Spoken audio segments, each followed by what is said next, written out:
utakmici ekipa Svegersa je napravila možda najveće iznenađenje do sada, pobedivši prvog nosioca u njihovoj grupi ekipu Bludenta, izgubili su prvi meč, tako da će biti veoma zanimljiv rasplet grupe C.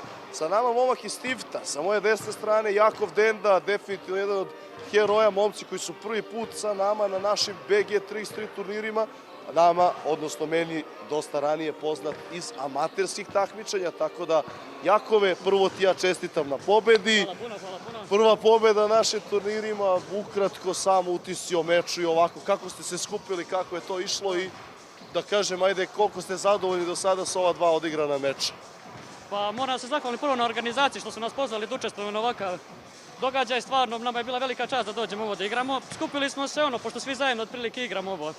Pa je tako i došlo do toga, svi smo u materskoj ligi zajedno igramo.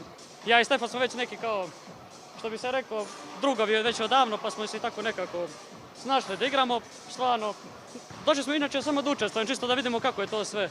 Pa ali evo, ne očekujemo. Boga mi ste i pobedili, da. Na kraju smo i dobili što, dokazali smo sve. Tako da mislim da imamo šanse dosta. Mislim, protiv najboljih i ne baš, ali ovo što je tu, tako da... Znači, za prvi utisak i vi ste zadovoljni performansima? Pa otprilike da, skupili smo se tu, tako da nismo ništa puno očekivali da ćemo uraditi.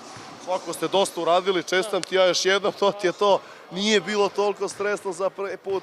Poštovani gledalci, to je bio Jakov Denda iz ekipe Svegersa, oni su pobedili Bludent, a nas očekuje prvi meč meksičkog restorana u srcu Beograda, ekipe La Taquerie protiv ekipe Rotkvarije iz Novog Sada.